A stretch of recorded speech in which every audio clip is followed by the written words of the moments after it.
Sektor aeroangkasa ialah satu sektor yang strategik kerana mempunyai dua fungsi, iaitu untuk kegunaan awam dan ketenteraan atau keselamatan, seperti komponen yang berkaitan teknologi peluru berpandu dan roket.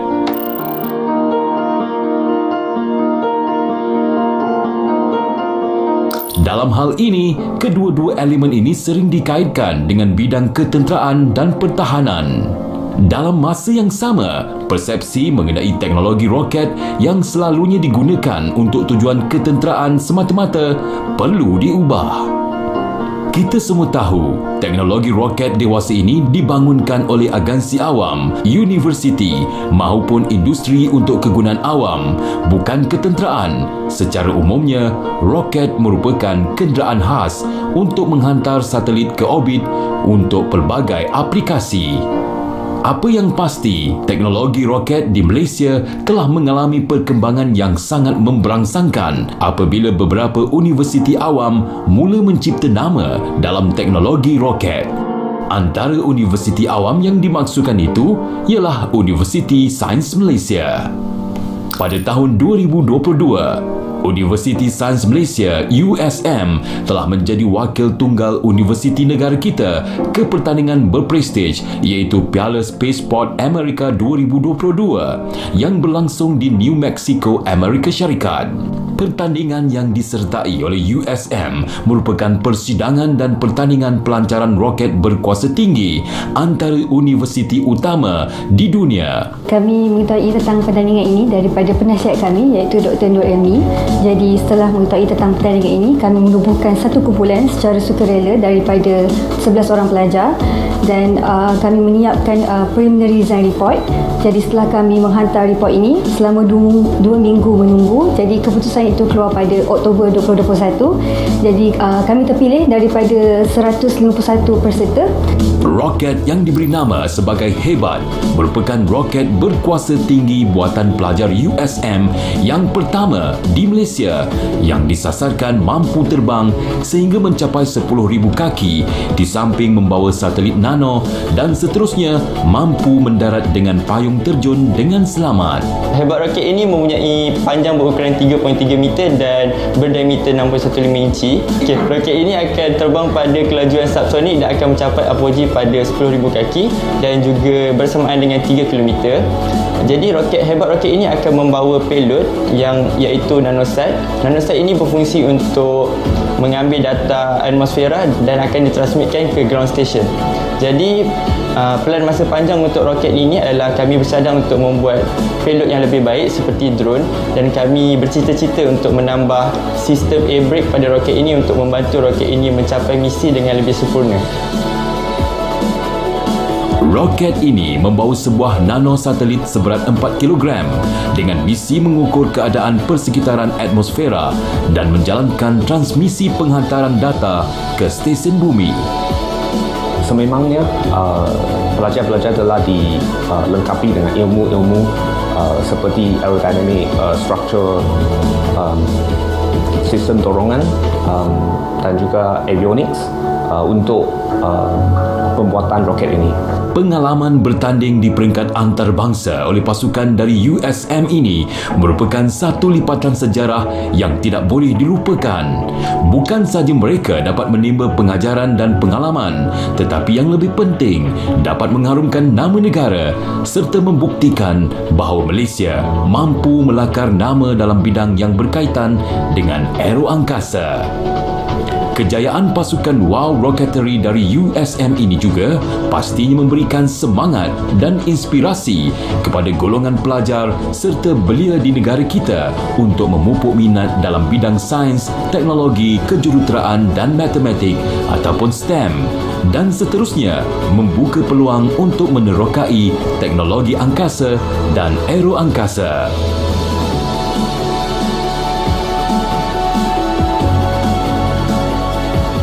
Makmal Penyelidikan Bahan Bertenaga Tinggi UiTM MTC Hamrel telah ditubuhkan di Universiti Teknologi Mara UiTM di bawah program Pusat Industri Mikro MIH bersama MTC Engineering Sdn Bhd.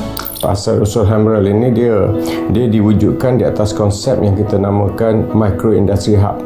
Kerjasama di antara universiti dengan pihak industri untuk membuat satu pendidikan yang mempunyai matlamat ataupun niche tertentu untuk industri. So bila mana Hamrel ini ditubuhkan, bila kita lihat kepada teknologi roket ini, dia bukanlah satu teknologi yang kita boleh buat secara bersendiri. Teknologi itu memerlukan pada kerjasama.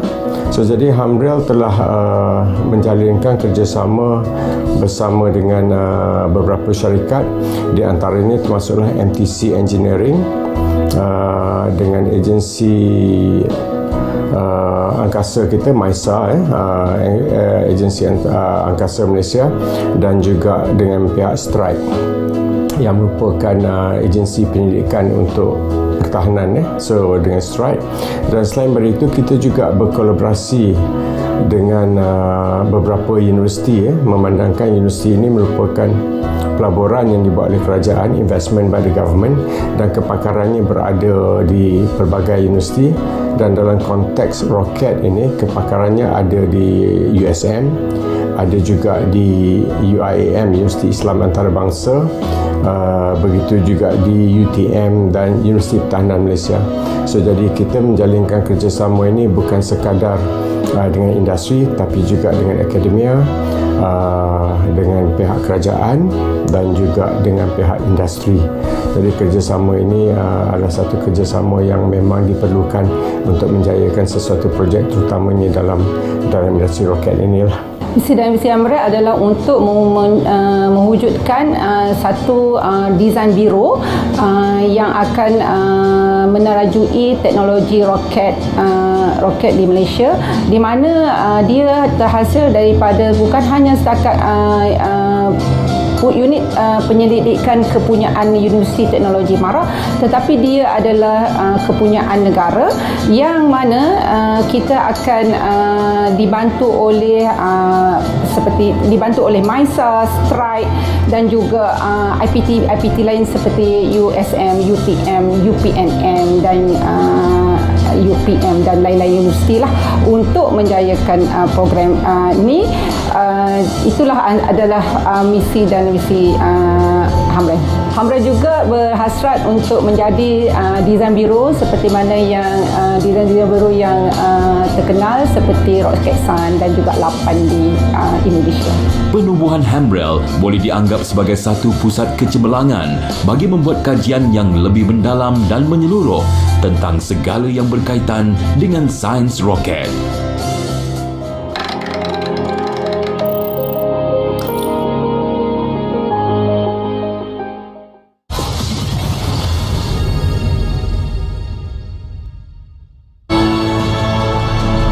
Hasil perpaduan bersama, inisiatif sudah bermula. Perbaikan dan pembaharuan dilaksana demi negara, rakyat sejahtera. Ketika harapan masih menyala bagi membina negara bangsa, mandat rakyat paling utama atas nama Malaysia.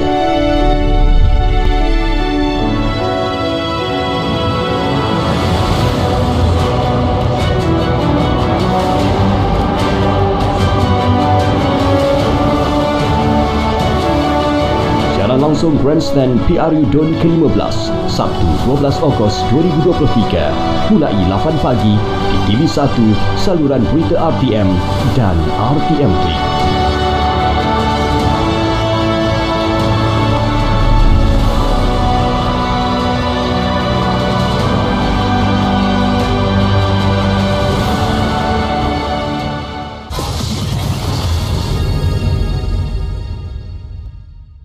Hamrel kita tubuhkan sebagai satu entiti untuk bekerjasama kerjasama pendidikan bersama dengan industri. Tidak boleh dinafikan, walaupun dia pendidikan itu berteraskan pada aplikasi, dia merupakan satu pusat kecemerlangan. Dalam bahasa Inggeris kita panggil dia Center of Excellence. Jadi Center of Excellence ini ataupun pusat kecemerlangan merupakan satu tempat di mana dia akan menjadi rujukan rujukan dalam bidang roket, dan saya percaya dengan kerjasama yang telah dijalinkan dengan industri, dengan pihak kerajaan dan juga dengan universiti lain, kita akan jadi tempat di mana kita menjadi rujukan, dan tempat kita merupakan satu tempat jaringan kepakaran dalam bidang roket ini boleh ditemui. So satu hari nanti saya percaya Hamrel boleh jadi one stop center untuk urusan-urusan ataupun reka bentuk ataupun kaji selidik tentang sains roket. Makmal Penyelidikan Bahan Tenaga Tinggi Hamrel yang diwujudkan hasil kerjasama Universiti Teknologi Mara UiTM dengan MTC Engineering Sdn Bhd MTC membuktikan keupayaannya apabila terlibat dalam beberapa pelancaran roket ujian.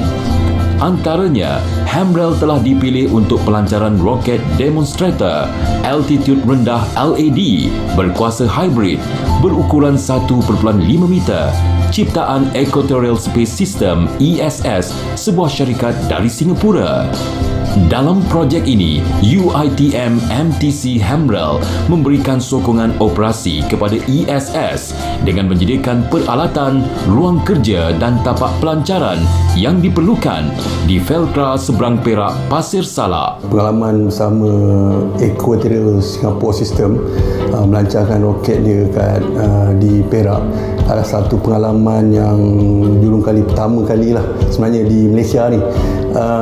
Sebab benda ni tak pernah berlaku dan ia memberi satu pendahan yang amat berharga apabila kita terpaksa menguruskan pelancaran tu dan terpaksa mengaturkan segala kelulusan ataupun kebenaran daripada pihak-pihak kuasa. Itu adalah satu cara kita meningkatkan kita punya pengetahuan dan pengalaman kita menguruskan dalam industri space industry lah. Dan pengalaman ini juga memberi pendedahan kepada agensi-agensi penguat kuasa seperti CAM, PDRM bagaimana untuk melaksanakan pelancaran ini sebab tambahan dia melibatkan juga pihak luar daripada Malaysia dan banyak isu-isu keselamatan yang diteliti lah sebelum pelancaran ini dilakukan. Pada Hamrel ini adalah satu pengalaman yang berharga dan kita harapkan ia menjadi langkah seterusnya kepada penglibatan kita dalam aktiviti roket dan industri aeroangkasa ini. Ya, Alhamdulillah dengan berkat usaha dan juga kerjasama pasukan di Hamrel, kami telah berjaya membangunkan beberapa buah roket dengan menggunakan formulasi propellan yang berbeza bagi tujuan yang berbezalah, iaitu antaranya ialah tujuan ketenteraan dan juga penyelidikan. Dan antara kejayaan kami ialah kami telah berjaya membantu beberapa pasukan daripada Singapura dan juga membantu pasukan pelajar untuk menerbangkan roket dalam ketinggian 1 ke 3 km. Jadi kejayaan kami ini sebenarnya dalam proses pembangunan sebuah roket, antara cabaran utamanya ialah dalam proses menghasilkan desain ataupun reka bentuk bagi memenuhi misi pelancaran. Dan cabaran utama juga ialah bagi sebelum melancarkan sebuah roket, kami perlu mendapatkan kelulusan daripada beberapa pihak. Hamrel mempunyai misi untuk menjadi pakar mereka bentuk roket tersohor di Malaysia. Itu sebabnya Hamrel perlu berada di landasan yang betul untuk mencapai matlamat ini. Dalam konteks ini, kita punya perancangan adalah untuk memastikan supaya Hamrel ini boleh dijadikan sebagai design bureau, melihatkan keperluan daripada basic elemen yang kita perlukan seperti dia punya design of the rocket, design of the fuel, semua itu kita boleh buat. Kita nak supaya teknologi ini merupakan satu teknologi tempatan yang dibangunkan oleh orang tempatan yang digunakan untuk kegunaan tempatan. Dia bukan bila kita cerita roket ni kadang-kadang orang fikirkan apa, roket ni nak perang je, bukan. We talk about kalau roket apa orang kata low altitude roket ataupun arah rendah ni, dia boleh digunakan untuk mencerap data-data cuaca meteorological dan juga boleh digunakan untuk pembenihan awan. So banyak kegunaan roket ini sebenarnya boleh kita salurkan kepada kegunaan awam ataupun civil rather than military. Jadi saya merasakan Hamrel kita berada di landasan yang betul.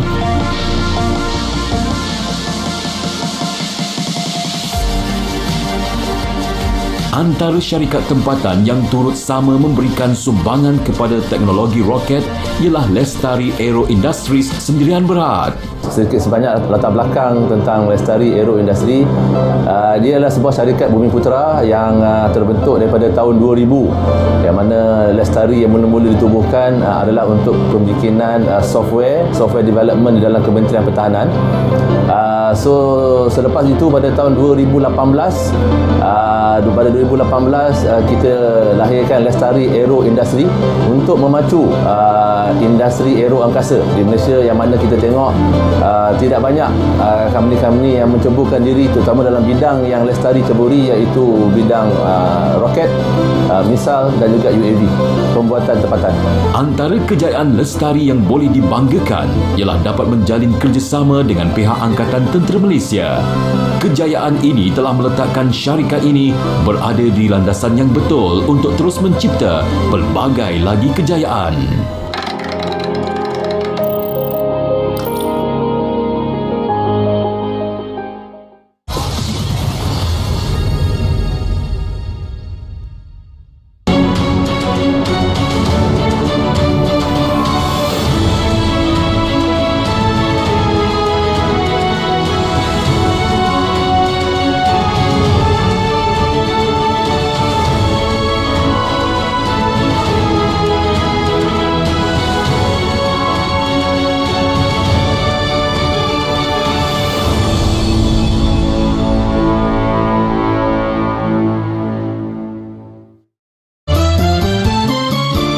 Anda mungkin salah seorang pengundi PRU Dun Nogoi 9.5 boleh?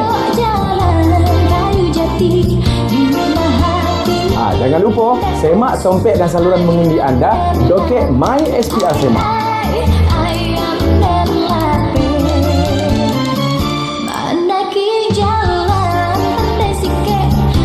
Orang-orang Negeri Sembilan, jangan lupa tanggungjawab kita. Ingat, satu undian boleh mengubah masa depan kita. Yang sahih di RTM.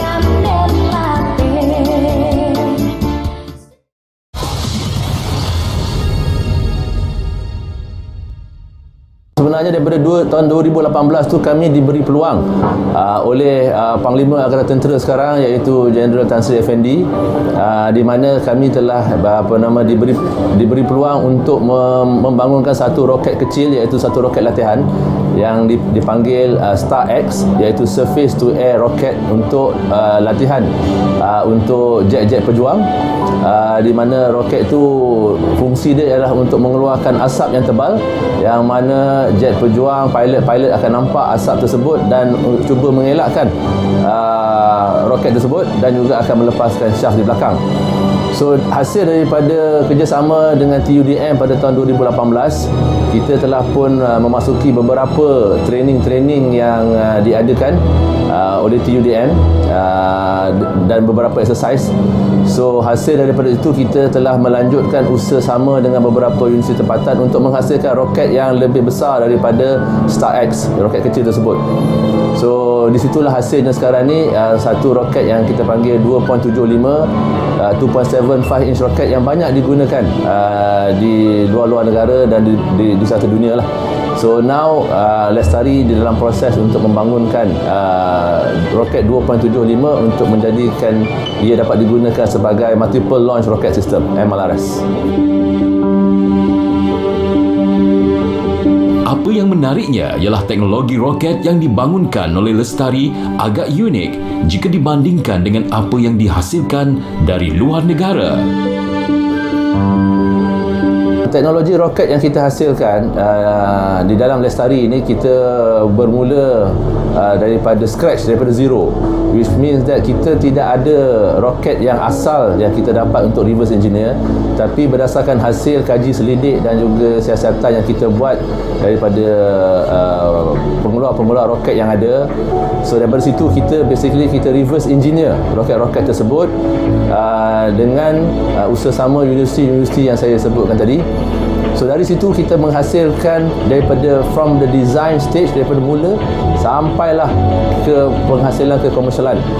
So di situ banyak step-step yang kita ambil untuk memastikan bukan setakat roket itu memenuhi piawaian dan juga keperluan pengguna, malah ianya juga memenuhi tahap keselamatan, yang mana roket tu bukan setakat design in term of dia punya shell saja, tapi juga dia punya propellant yang kita hasilkan is proprietary kepada Lestari, yang mana bancuhan, campuran propellant yang kita hasilkan adalah unik hanya kepada produk yang dihasilkan oleh Lestari, di mana kita tidak ada kesamaan dengan produk-produk yang lain daripada luar negara. Selaras dengan perkembangan positif dalam bidang aeroangkasa, pihak Lestari juga telah menjalin kerjasama dengan beberapa pusat pengajian tinggi di Malaysia. Saya telah berjumpa dengan beberapa profesor-profesor daripada universiti yang telah banyak melakukan aktiviti R&D on aerospace product, especially on rocket, missile and UAV. Tetapi walau bagaimanapun pada masa itu tidak banyak lagi komersialan yang dihasilkan. So antara universiti yang kita bekerjasama bagi bidang aeroangkasa yang Lestari ceburi, so di situlah kita bekerjasama dengan setiap universiti aeroangkasa di Malaysia, iaitu USM, Universiti Sains Malaysia, UPM, Universiti Putra, dan juga UIA, Universiti Islam Antarabangsa. So mereka memberikan pakar-pakar yang di dalam bidang aeroangkasa ini untuk menjayakan produk untuk dihasilkan bagi tujuan pengkomersialan di dalam bidang roket, missile dan UAV. Teknologi roket juga dikaitkan dengan pelancaran satelit mikro. Selaras dengan perkembangan ini, Lestari turut merancang membangunkan roket bagi menyediakan perkhidmatan melancarkan satelit mikro. Apa yang pasti, perkembangan yang positif dalam teknologi roket turut memainkan peranan penting dalam merealisasikan matlamat negara kita untuk muncul sebagai peneraju bidang aeroangkasa di rantau ini.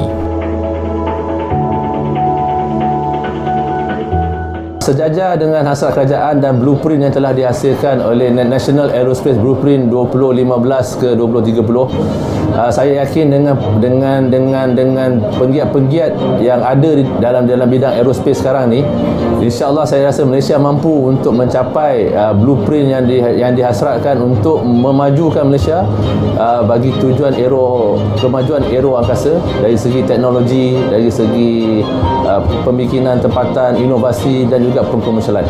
So I believe that it will happen, and it will be happening very soon lah.